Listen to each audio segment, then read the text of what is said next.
Good evening, welcome to V3 News. Let's watch today's headlines. On the event of Samvidhan Divas, President Ramnath Kovind, Rajya Sabha Chairman Venkaiah Naidu, PM Narendra Modi attended celebrations in the Parliament. Delhi CM Arvind Kejriwal addressed in Commonwealth Youth Parliament.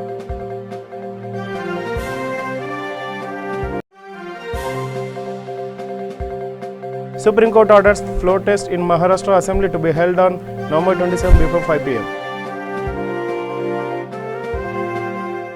Today, President Ramnath Kovind and Rajya Sabha Chairman M. Venkaiah Naidu addressed the MPs at the Central Hall of the Parliament on the occasion of 70th anniversary of the adoption of the Constitution of India. A joint sitting of both houses of Parliament was held to mark the occasion. Prime Minister Narendra Modi, Parliament Affairs Minister Prahlad Joshi also addressed at the Samvidhan Divas celebrations in Parliament. और सभी आदरणीय जनप्रतिनिधिगण,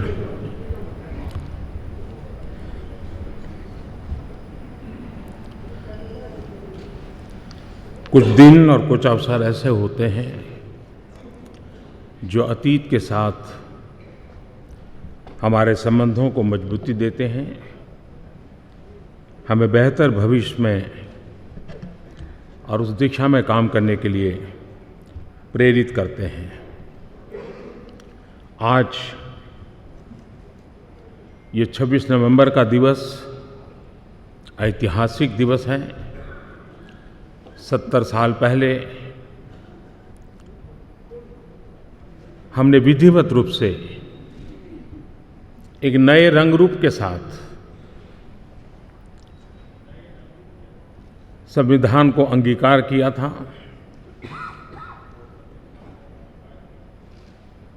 लेकिन साथ साथ आज 26 नवंबर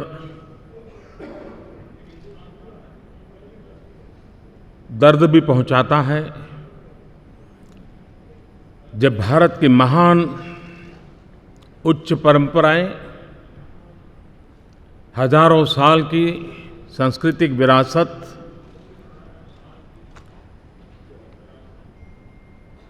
वसुधैव कुटुंबकम के विचार को लेकर के जीने वाली इस महान परंपरा, उसे आज ही के 26 नवंबर के दिन मुंबई में आतंकवादी मंसूबों ने छलनी करने का प्रयास किया था। मैं आज उन सभी हुतात्माओं को नमन करता हूं।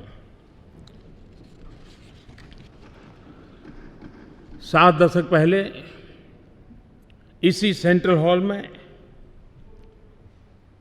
कितनी ही पवित्र आवाजों की गूंज थी। संविधान के एक एक अनुच्छेद पर बारीकी से गहन चर्चा हुई, तर्क आए, तथ्य आए, विचार आए, आस्था की चर्चा हुई, विश्वास की चर्चा हुई, सपनों की चर्चा हुई, संकल्पों की चर्चा हुई। एक प्रकार से ये सदन, ये जगह ज्ञान का महाकुंभ था, और जहां पर भारत के हर कोने के सपनों को शब्दों में मढ़ने का एक भरपूर प्रयास हुआ था। डॉक्टर राजेंद्र प्रसाद, डॉक्टर भीमराव बाबा साहब आम्बेडकर, सरदार वल्लभ भाई पटेल, पंडित नेहरू, आचार्य कृपलानी जी, मौलाना आजाद, पुरुषोत्तम Das Tandon. An important milestone in the march of our country towards emerging as a sovereign, socialist, secular and democratic republic. It was only on this day, 70 years ago, that we, the people of India, gave ourselves this constitution by which the Union of India came into being. Our constitution is not a static sculpture cast in stone, but a living document. A document that was shaped by some of the India's finest minds and sensitive hearts. It is a document that we constantly engage with, trying constantly to shape our polity and governance in consonance with the spirit of this document. The fact that we have amended this document 103 times shows how actively we ensure that its relevance is not diminished in a country that is transforming itself very rapidly.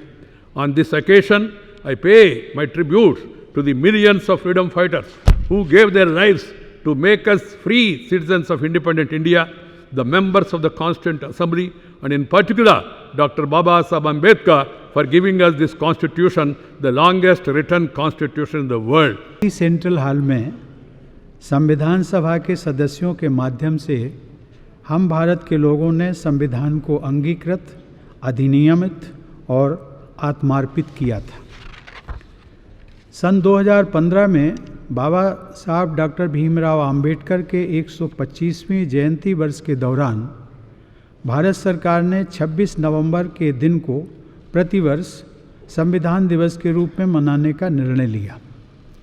यह हमारे संविधान के प्रमुख शिल्पी के प्रति श्रद्धा व्यक्त करने की दिशा में एक सराहनीय पहल थी। आज पहली बार दोनों सदनों के सदस्यों की भागीदारी के साथ हम सब संविधान दिवस को सेंट्रल हॉल में मना रहे हैं। इस ऐतिहासिक अवसर का साक्षी और प्रतिभागी होना हम सभी के लिए सौभाग्य की बात है। हमारे संविधान निर्माताओं ने अपने ज्ञान, विवेक, दूरदर्शिता और परिश्रम द्वारा एक ऐसा कालजयी और जीवंत दस्तावेज तैयार किया जिसमें हमारे आदर्शों और आकांक्षाओं के साथ साथ हम सभी भारतवासियों का भविष्य भी संरक्षित है। भारत का संविधान विश्व के सबसे बड़े लोकतंत्र का आधार ग्रंथ है। आप सभी को नमस्कार। कॉन्स्टिट्यूशन डे के इस अवसर पर आप सभी को बधाई हो। आज हम इस केंद्रीय कक्ष में 26 नवंबर 1949 को संविधान के अंगीकार करने के 70 साल पूरे होने के ऐतिहासिक उपलक्ष्य में कॉन्स्टिट्यूशन डे या संविधान दिवस को मनाने के लिए एकत्र हुए हैं।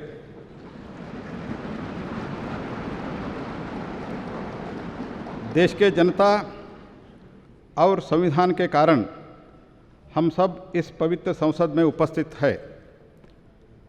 संविधान को स्वीकार करने के 70 साल पूरा होने के मौके पर इस साल देश भर विभिन्न स्तरों में संविधान दिवस मनाया जाएगा।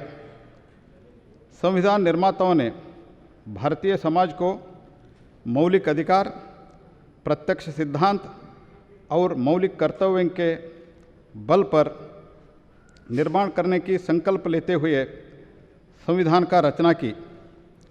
यदि प्रत्येक नागरिक जाति, पंथ, रंग और भाषा के बारे में विचार किए बिना अपने मूल अधिकार के साथ साथ कर्तव्यों का भी पालन करता है तो समग्र रूप से समाज की उन्नति होगी, तभी संविधान का मूल उद्देश्य स्थापित हो पाएगा। मित्रों, आज संविधान के दिवस के शुभ अवसर पर मुझे हमारे महामहिम राष्ट्रपति श्री रामनाथ कोविंद जी को, जो हमारे संविधान के प्रमुख भी है, इनका स्वागत करते हुए अत्यंत हर्ष और सम्मान महसूस हो रहा है। On the occasion of 70th Samvidhan Divas, today President Ramnath Kovind released coins, stamp and first day cover, also released Lok Sabha calendar 2020 on the theme India's Constitution at 70, celebrating the supreme law of the land. Also, Rajya Sabha Chairman M. Venkaiah Naidu released a publication titled Role of Rajya Sabha in the Indian Parliamentary Democracy to pay tribute to the 250th session of Rajya Sabha. कि यह सत्र भी राज्यसभा का 250वां सत्र है। इसके साथ ही एक डाक टिकट भी जारी किया जा रहा है जो वृत्ताकार है।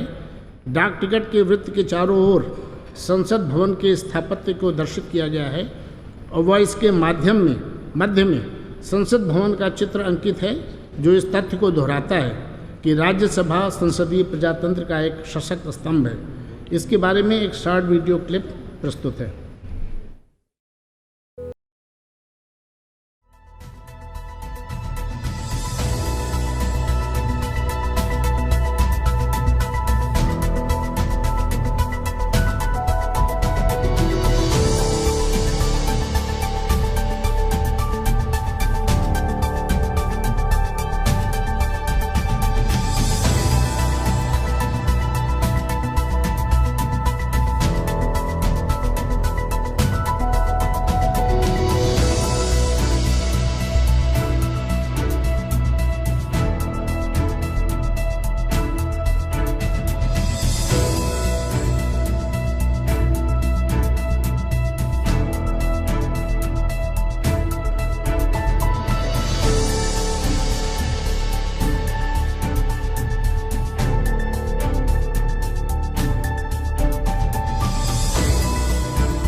Sabha has been described by eminent people, academicians, our Honorable Prime Minister and our Honorable Vice President on different occasions.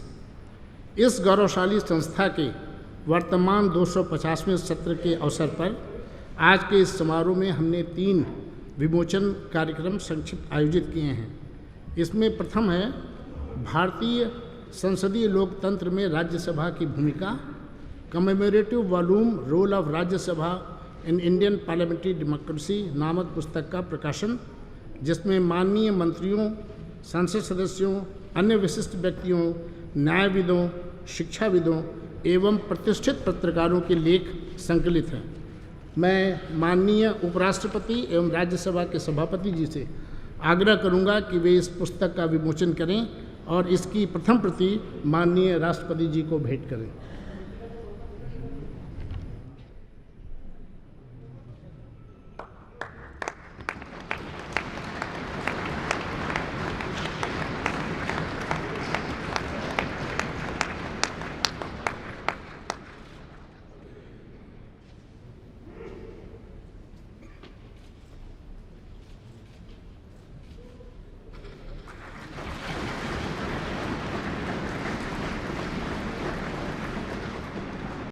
माननीय राष्ट्रपति जी इस अवसर पर स्टाम्प जारी करेंगे। मैं उनसे अनुरोध करूंगा।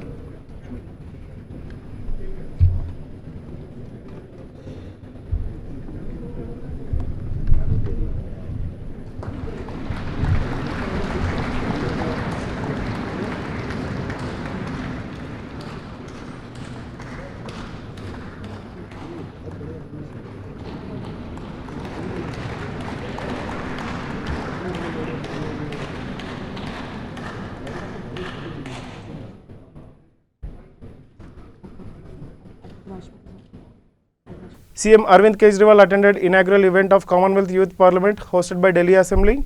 Addressing to media, he stated that he believes democracy is not a stagnant process, it is a dynamic process. It keeps on evolving as the human civilization goes on. He also stated that the power to spend the budget and other such decisions should be directly in the hands of the people. Delhi Legislative Assembly, Shri Ram Nivas Goyal ji, Your Excellency, Mrs. Amelia, the Chairperson of Executive Committee of CPA, Honorable Ministers of Delhi Government, Members of Parliament who have come from other countries, Members of Legislative Assembly of Delhi, and all the participants who have come from other countries, who have come from India, a very warm welcome to all of you.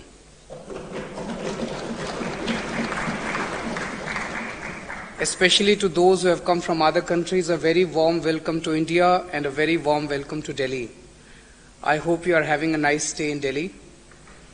I'm very happy that this program is being organized to acquaint our youth about the procedures, the various processes, how the legislative assemblies function, how the legislature functions, how the parliaments function. A few days back, in this very hall, we had a similar program for the youth of Delhi also. It was a 2-day program, a very fruitful program. And today we have the honor and privilege to host this program for youth from 24 countries. So I'm sure that all those participants who have come from other countries, they would get a chance to compare the processes that exist in India with those that exist in their own respective countries. I believe that democracy is not a static process, it's a dynamic process. It keeps on evolving as human civilization goes on. Today, as we know, we keep on hearing about presidential form of governance. India has a parliamentary form of democracy. And various other countries have a mix of the two or various different forms of these two forms of governance. But in a way, both of them are indirect forms of democracy, where people elect their representatives once in 5 years, and the representatives enjoy all the executive powers and legislative powers to govern the people. The people have very little direct say in governance in the next 5 years.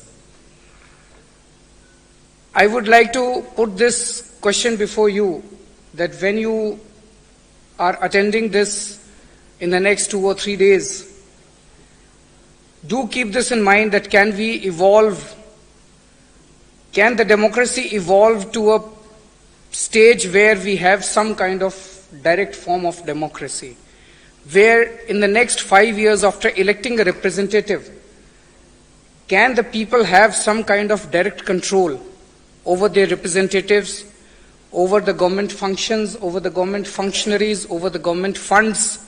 Can the people have some kind of a say in governance in the next 5 years?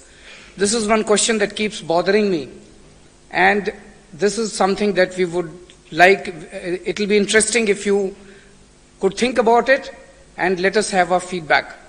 Ahead of the struggle in Maharashtra, Supreme Court gave a judgment today. Abhishek Manu Singhvi and Prithviraj Chauhan addressing media that Supreme Court orders floor test in Maharashtra Assembly to be held on November 27th before 5 p.m. Pro tem speaker should be appointed to conduct the floor test. Floor test should not be conducted by a secret ballot. Proceedings has to be live telecast and appropriate arrangements are to be made to ensure the same. Maharashtra में 23 नवंबर को माननीय राज्यपाल महोदय ने रात के अंधेरे में देवेंद्र फडणवीस जी को मुख्यमंत्री पद की शपथ दिलाई थी और उनके साथ श्री अजित पवार को उप मुख्यमंत्री पद की शपथ दिलाई थी। हम तुरंत इतवार को ही माननीय सर्वोच्च न्यायालय में हम आए थे। हमने एक याचिका दर्ज की थी, पिटीशन फाइल किया था तीनों पार्टियों ने मिलकर, शिवसेना, एनसीपी और कांग्रेस पार्टी ने मिलकर एक पिटीशन दायर किया था। हम धन्यवाद देते हैं सर्वोच्च न्यायालय को कि उन्होंने इतवार को ही हमारी बात सुनी, फिर सोमवार को हमारी बात सुनी और आज अपना फैसला दिया है। एक अंतरिम फैसला है जिसमें कहा गया है कि इस मामले में बहुत सारे महत्वपूर्ण संवैधानिक मामले पैदा हुए हैं, लेकिन आज जो हमने प्रेयर की थी कि तुरंत फ्लोर टेस्ट कराया जाए, वो माननीय सुप्रीम कोर्ट ने मान ली है बात। कल 11 बजे हाउस में सदस्यों की शपथ ग्रहण का कार्यक्रम होगा, वो 5 बजे तक समाप्त होगा और तुरंत 5 बजे स्पीकर प्रोटेम फ्लोर टेस्ट कराएंगे, जो गुप्त मतदान से नहीं लेकिन ओपन वोटिंग से होगी और उसका सारा वीडियो चित्रीकरण किया जाएगा। ये एक कोर्ट सुपरवाइज्ड फ्लोर टेस्ट होगा। हम इस फैसले से तीनों दल पूरी तरह से संतुष्ट है। आज संविधान दिवस पर असली में संविधान का सम्मान रखा गया है और आज देश में संविधान का महत्व सारी जनता के सामने सुप्रीम कोर्ट ने स्वीकार किया है। मैं धन्यवाद देता हूं सभी दलों के नेताओं को कि उन्होंने जो कल 162 विधायकों को इकट्ठा लाकर आपके सामने पेश किया था, वो वास्तविकता थी। जो वास्तविकता कल शाम को 5 बजे वो सिद्ध हो जाएगी। मैं गुजारिश करता हूं आज जो मुख्यमंत्री देवेंद्र फडणवीस है कि कल ये सब होने के बजाय आज ही तुरंत अपना इस्तीफा राज्यपाल महोदय को सौंप दें। Indian Youth Congress activists staged a demonstration near the Parliament House against the BJP-led Central over the alleged illegal and undemocratic manner of government formation in Maharashtra. During a plea, move by Shiv Sena, NCP, Congress combined against the Maharashtra governor's decision to swear in BJP's Devendra Fadnavis as Chief Minister. The Supreme Court orders floor test in Maharashtra Assembly to be held on November 27 before 5 p.m.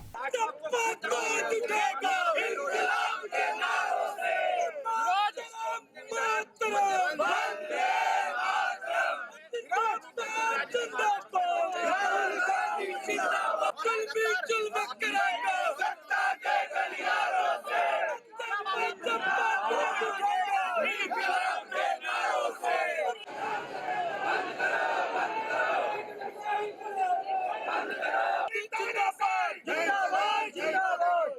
Gandhi जिंदाबाद जिंदाबाद जिंदाबाद सोनिया गांधी जिंदाबाद जिंदाबाद संघर्ष हमारा नारा है और जॉर्ज लम की टक्कर पे संघर्ष हमारा नारा है तानाशाही नहीं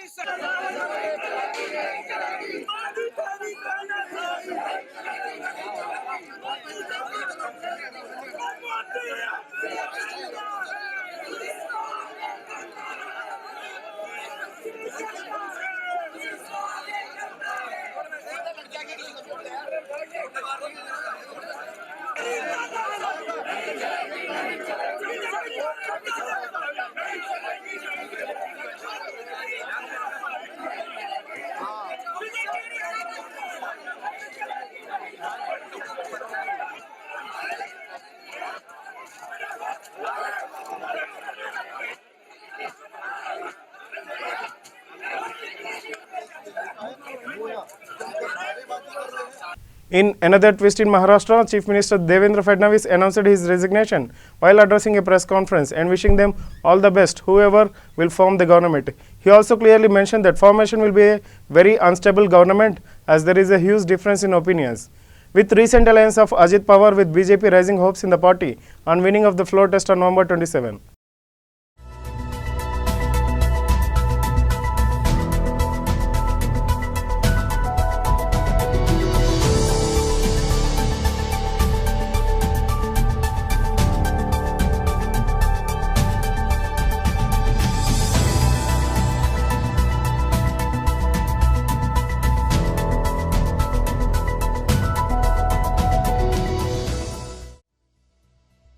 Union Minister Ramdas Atawale welcomed Supreme Court's order on Maharashtra politics.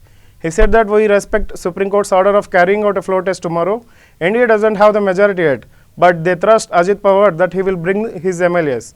Earlier, Supreme Court ordered that a floor test will be held in the Maharashtra Assembly before 5 p.m. on November 27. इसलिए हम आदर करते हैं, हमको और भी टाइम मिला था, राज्यपाल ने दिया था, लेकिन अगर सुप्रीम कोर्ट ने बोला है कि कल ही मतलब आप बहुमत सिद्ध करो, तो बहुमत सिद्ध करने की तैयारी हमारी है। और अजीत पवार जी के साथ जो कुछ एमएलए आने की संभावना है, तो उनके साथ अगर कुछ एमएलए आते 20-25 एमएलए तो हम बहुमत सिद्ध करेंगे।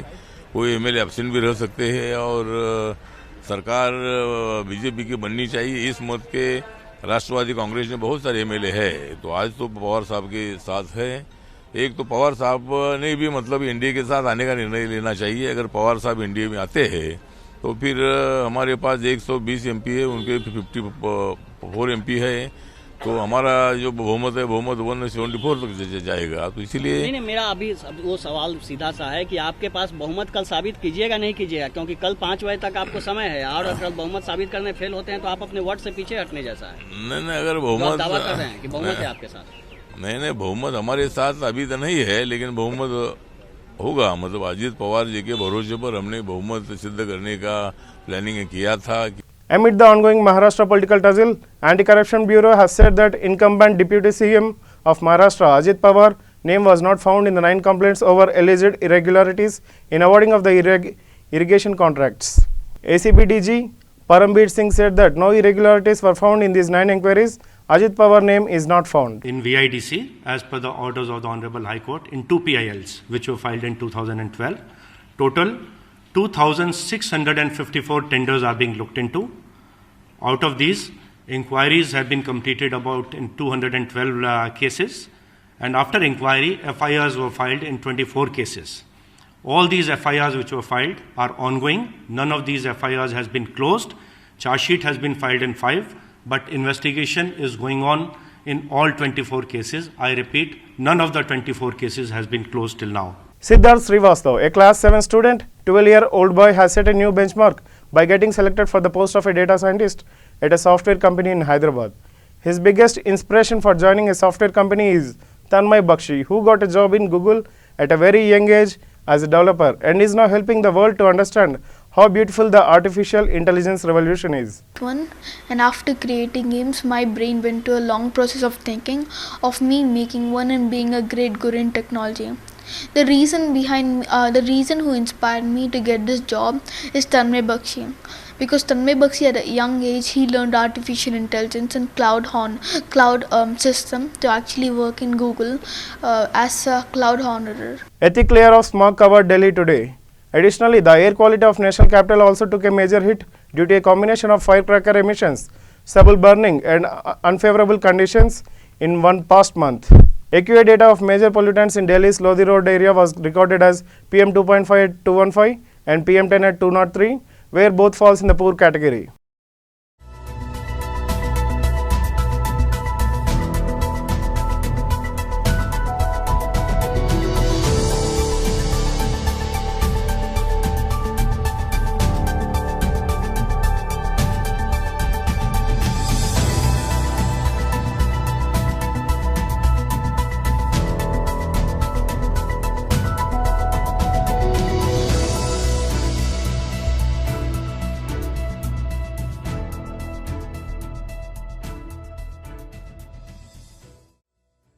After a fresh snowfall in the last 2 days, the snow clearing operations are underway at Mughal Road in Rajouri district of Jammu and Kashmir.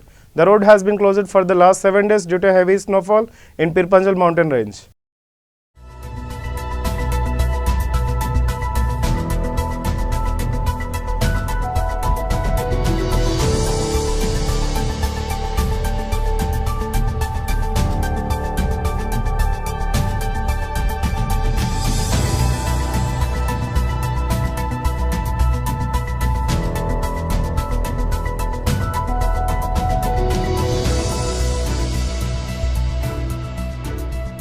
Let's watch the headlines again. On the event of Samvidhan Divas, President Ramnath Kovind, Rajya Sabha Chairman Venkaiah Naidu, PM Narendra Modi attended celebrations in the Parliament. Delhi CM Arvind Kejriwal addressed in Commonwealth Youth Parliament.